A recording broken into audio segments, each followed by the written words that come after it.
साथियों, गन्ना की फसल हो, धान की फसल हो या अन्य अनाज वर्गीय फसलें हों, किसी भी फसल में हम कैल्शियम की अहमियत को इग्नोर नहीं कर सकते। और जहां पर तना वर्गीय फसलों की बात आती है, जिनसे कि हमें तने से हमें फल प्राप्त हो रहा हो, उस अवस्था में जहां तना मजबूत करने की बात आती है, वहां पर तो कैल्शियम की अहमियत और भी ज्यादा बढ़ जाती है। साथियों, आज की वीडियो का मुख्य टॉपिक कैल्शियम है। आज जानेंगे कि कैल्शियम हमारी फसलों के लिए कैसे महत्वपूर्ण है और किस अवस्था में हमें कितनी मात्रा में उपयोग करना चाहिए।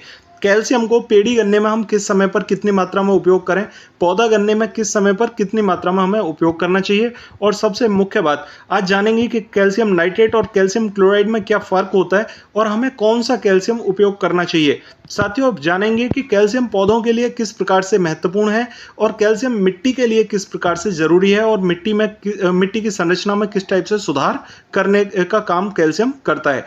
साथियों, आज की वीडियो में जानेंगे कि कैल्शियम हमारे लिए किस किस टाइप से जरूरी है। तो आज बड़ा अहम टॉपिक है कैल्शियम, और हमारी फसलों में अब कैल्शियम की जरूरत भी है, इस समय पर हमें उपयोग भी करना है।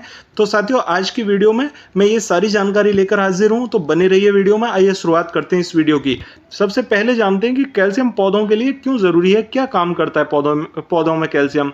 तो सबसे पहले बात करते हैं कि पौधे के एंजाइम सिस्टम को सक्रिय कर देता है कैल्शियम। उन यौगिकों को बनाने में मदद करता है जिनकी कोशिका की दीवार बनती है।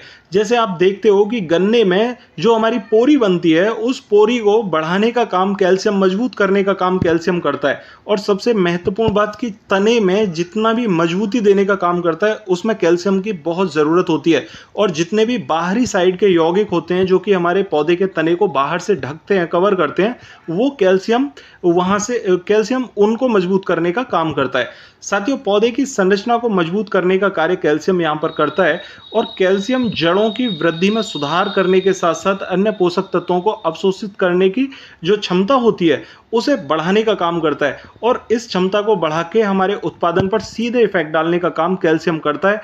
और साथियों, सबसे बड़ी बात कि कैल्शियम नाइट्रोजन के फिक्सिंग बैक्टीरिया को मजबूत करता है। यानी कि वायुमंडल से जो नाइट्रोजन एब्जॉर्ब करने की क्षमता पौधे के अंदर होती है, उसमें आप देखते होंगे किसी भी पौधे के अंदर जो उसकी जड़ें होती हैं, उनके ऊपर छोटे छोटे हल्के हल्के पार्टिकल्स होते हैं। उन पार्टिकल्स के जरिए से नाइट्रोजन को वातावरण से अवशोषित करने की क्षमता पौधा विकसित कर लेता है, और इस पार्टिकल को बढ़ाने का काम यहाँ पर कैल्शियम करता है। तो इस टाइप से कैल्शियम पौधे के लिए बहुत जरूरी है, जो कि नाइट्रोजन को वायुमंडल से भी अवशोषित करने का काम करता है, और जो मिट्टी में न्यूट्रल पड़ा हुआ नाइट्रोजन होता है उसे भी अवशोषित करने की क्षमता को बढ़ाने का काम करता है। साथियों, अगर बात करें कि कैल्शियम मिट्टी में कैसे काम करता है, तो साथियों, मिट्टी का पीएच अगर आपका डाउन है, 5 पॉइंट से नीचे पीएच जा रहा है, तो उस अवस्था में आप अगर कैल्शियम डालते हैं अपने खेत के अंदर, चूने को डाल देते हैं अपने खेत के अंदर, तो उससे आपके खेत में बहुत तेजी से पीएच के मान में बढ़ोतरी देखने को मिलेगी और आप वहां पर अच्छी फसलें ले पाएंगे। साथियों, अगर बात करें यहाँ पर कि कैल्शियम के साथ में कौन से तत्व हमें ज़्यादा डालने चाहिए, तो यहाँ पर गंधक यानी कि सल्फर अगर कैल्शियम के साथ डाल दिया जाए तो ये जिप्सम का काम करता है, और ये फिर हमारी मिट्टी में क्षारीयता को कम करने का काम करता है। आप यहाँ पर बात समझ पा रहे होंगे कि अगर पीएच कम है तो चूना डालें, यानी कि खाली कैल्शियम डालें, और अगर पीएच ज़्यादा है, पीएच 5 से 7 के बीच में होना चाहिए, अगर पीएच 7 से ज़्यादा है तो वहाँ पर कैल्शियम के साथ में सल्फर मिक्स करके डालेंगे तो वो पीएच को कम करने का काम करेगा।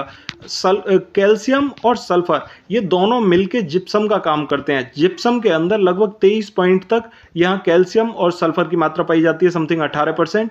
तो ये दोनों मिलकर जिप्सम का काम करते हैं और हमारी मिट्टी के पीएच को कम करने का काम करते हैं। और चूना जो है यानी कैल्शियम हमारी मिट्टी के पीएच को बढ़ाने का काम करता है। 5 पॉइंट से कम जिस भी खेत में यहाँ वैल्यू आ रही हो पीएच की, उसे बढ़ाने का काम कैल्शियम करेगा। साथियों, अब जानेंगे कि नवंबर के महीने में बुनी हुई जो गन्ने की फसल होती है, उसमें हमें कैल्शियम का उपयोग कब करना चाहिए।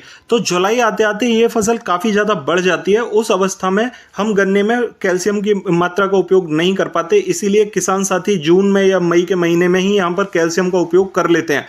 तो उन्हें इस अवस्था में किस कैल्शियम का उपयोग करना चाहिए। साथियों, कैल्शियम अगर गर्मी के मौसम में हम लगा रहे हैं तो यहाँ क्लोराइड का उपयोग बिल्कुल भी ना करें। आपको वहाँ पर कैल्शियम नाइट्रेट का उपयोग करना चाहिए। कैल्शियम नाइट्रेट के अंदर लगभग 18% तक नाइट्रोजन की मात्रा होती है और 15% तक कैल्शियम होता है। तो कैल्शियम और नाइट्रेट मिलने के बाद में तब ये हमारे पौधे को जल्दी से अवशोषित हो जाते हैं और वहाँ पर यूरिया की मात्रा हमारे पौधे के टेम्परेचर को मेंटेन करने का काम करती है। इसीलिए अगर गर्म मौसम में आप उपयोग कैल्शियम का कर रहे हैं तो वहाँ कैल्शियम नाइट्रेट का उपयोग आपको करना चाहिए। अगर बरसात का मौसम है, मौसम ठंडा हो रहा है, तो उस अवस्था में आप कैल्शियम क्लोराइड का उपयोग कर सकते हैं। बहुत अच्छे रिजल्ट आपको क्लोराइड से देखने को मिलेंगे। तो साथियों, जब भी आप नवंबर वाले गन्ने में कैल्शियम लगाना चाहें तो गर्मी के मौसम में अगर लगा रहे हैं तो आप वहां पर 2 किलोग्राम प्रति बीघा के हिसाब से यानी 12 से 15 किलोग्राम प्रति एकड़ के हिसाब से गर्मी के मौसम में कैल्शियम नाइट्रेट का उपयोग कर सकते हैं। और यदि बरसात के मौसम में आप कैल्शियम लगा रहे हैं तो वहां पर आप कैल्शियम क्लोराइड का उपयोग करेंगे।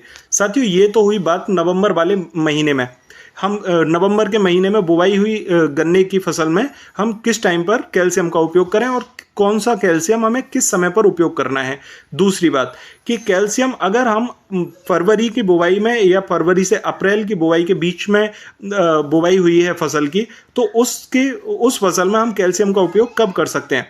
साथियों, अगर पौधा गन्ने में आपका 1 से 1.5 फीट गन्ना तैयार हो गया है तो आप कैल्शियम का उपयोग कर लें वहाँ पर, क्योंकि जुलाई आते आते 1 से 1.5 फीट गन्ना ही तैयार हो पाता है और जुलाई के 15 जुलाई के बाद का जो मौसम है वो बड़ा अच्छा हो जाता है। बारिश के बाद में मौसम ठंडा हो जाता है। आप वहाँ कैल्शियम क्लोराइड का उपयोग करके बहुत अच्छे रिजल्ट ले सकते हैं और अपना पैसा भी बचा सकते हैं, क्योंकि कैल्शियम नाइट्रेट काफ़ी ज़्यादा महंगा पड़ता है।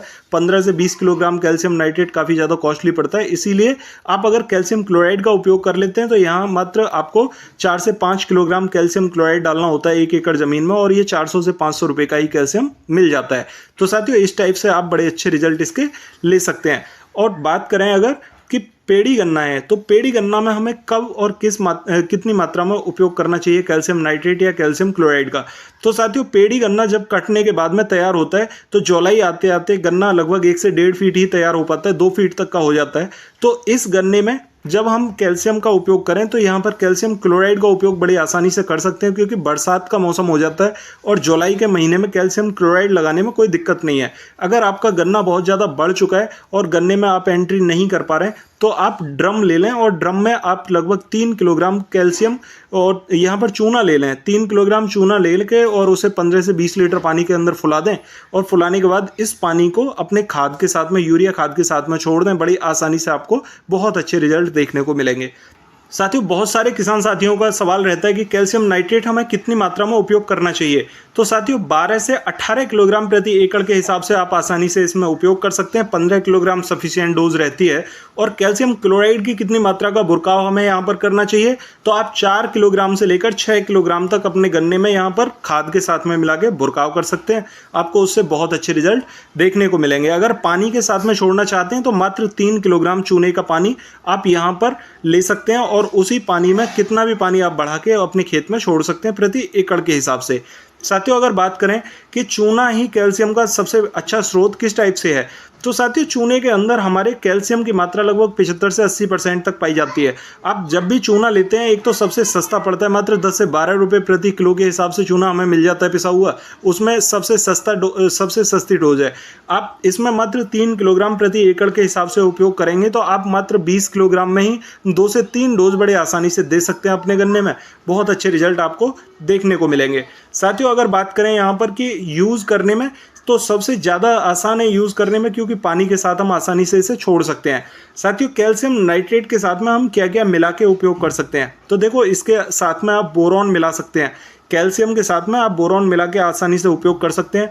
बोरॉन सुहागा भी आप यहाँ पर डाल सकते हैं बोरॉन की जगह। साथियों, सागर का आप मिला सकते हैं, पोटास आप डाल सकते हैं, जिब्रेलिक एसिड आप इसके साथ में मिला के उपयोग कर सकते हैं। इससे भी आपके खेत में बहुत अच्छे बूस्ट देखने को मिलेंगे। गन्ने में मोटाई भी अच्छी देखने को मिलेगी और पौधे में हरापन भी आपके ज़्यादा अच्छा देखने को मिलेगा। साथियों, इस टाइप से आप कैल्शियम का उपयोग कर सकते हैं। और धान में अगर आप उपयोग करना चाहते हैं तो आप 21 दिन से लेकर 30 दिन तक का जो टाइम पीरियड होता है उसमें आप कैल्शियम का उपयोग करिए और मात्र 500 ग्राम प्रति बीघा यानी कि 3 किलोग्राम प्रति एकड़ के हिसाब से आप बुरकाव कीजिए कैल्शियम क्लोराइड का। आप धान में भी बहुत अच्छे रिजल्ट ज़बरदस्त ले पाएंगे और बहुत अच्छी फसल आपकी यहाँ कैल्शियम के जरिए से हो पाएगी। तो साथियों आशा करता हूँ आपको यह जानकारी ठीक लगी होगी। फिर भी अगर आपकी कोई क्वेरी हो तो कमेंट बॉक्स में ज़रूर पूछिएगा, मैं रिप्लाई करने की कोशिश करूँगा। साथियों अगर चैनल पर नए आए हैं तो चैनल को सब्सक्राइब ज़रूर कर लें ताकि नई वीडियो का नोटिफिकेशन आपको सबसे पहले मिल सके।